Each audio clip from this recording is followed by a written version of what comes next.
Bulan kemarin saya harus menghadiri undangan bisnis yang mengharuskan saya berangkat ke New York. Sebuah perjalanan yang melelahkan bagi saya. Mengingat Jakarta New York ditempuh bisa 24 jam.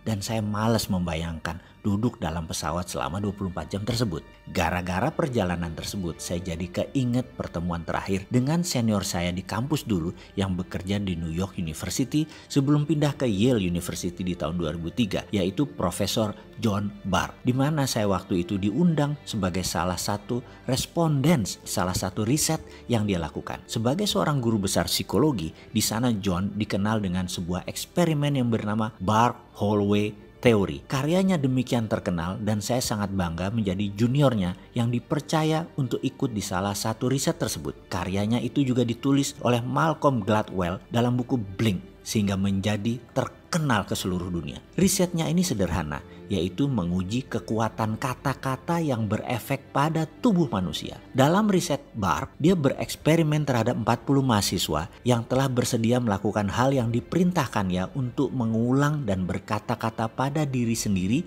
selama 30 hari. Atau kalau disederhanakan, disuruh melakukan self-talk, bicara dengan diri sendiri selama 30 hari. Ke-40 mahasiswa dibagi dua kelompok, kelompok A dan kelompok B.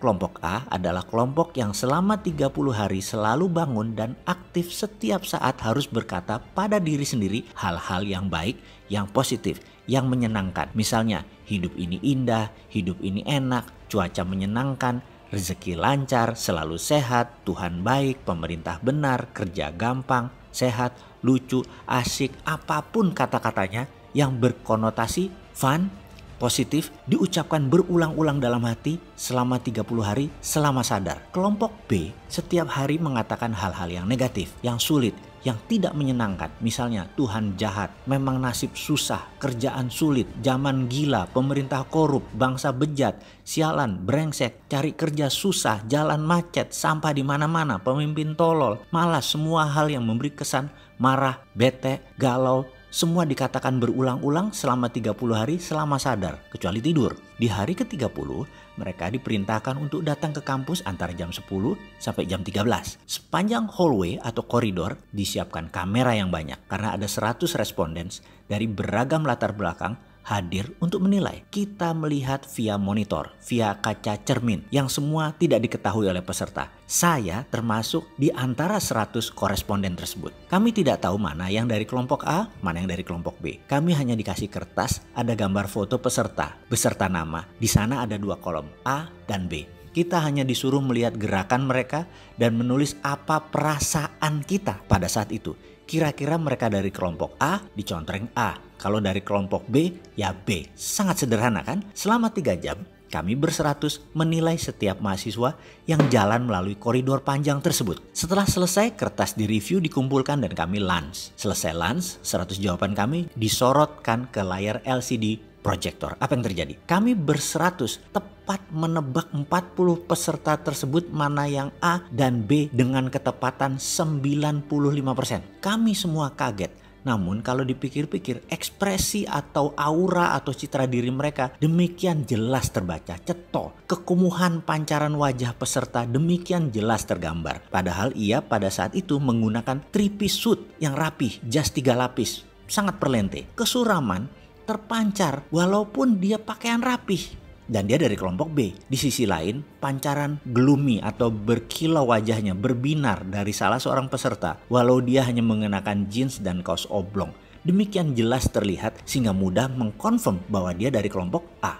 Melihat ketepatan tersebut, banyak respondens bertanya apa yang terjadi. Termasuk saya sangat antusias. John menjelaskan dengan sederhana. Katanya demikian, manusia itu memiliki 1 triliun sel. Setiap hari mati kira-kira 30 miliar sel. Sehingga di hari ke-30 manusia itu berbeda dengan sel 30 hari yang lalu. Note, catatan aslinya sel itu adalah billion nano jumlahnya. Kita lanjut lagi. Dalam 30 hari, sel yang mati tersebut diganti atau tumbuh sel baru. Pada saat sel baru itu bertumbuh, sel tersebut netral sifatnya. Kita manusia bisa menulis apapun di sel ini dengan pikiran dan kata-kata. Maka kalau dalam 30 hari kita mengatakan hal-hal negatif berulang-ulang tanpa jeda, membuat tubuh kita, sel baru kita bereaksi sesuai apa database yang dituliskan, sehingga orang tersebut kumuh, butek, suram, tidak menyenangkan, dan lain sebagainya. Di sisi lain, kalau selama 30 hari ditulis database positif, hasilnya ya positif, wajahnya berbinar, kulitnya terang, ceria, auranya menyenangkan, kita menjadi ingin dekat dengan orang tersebut.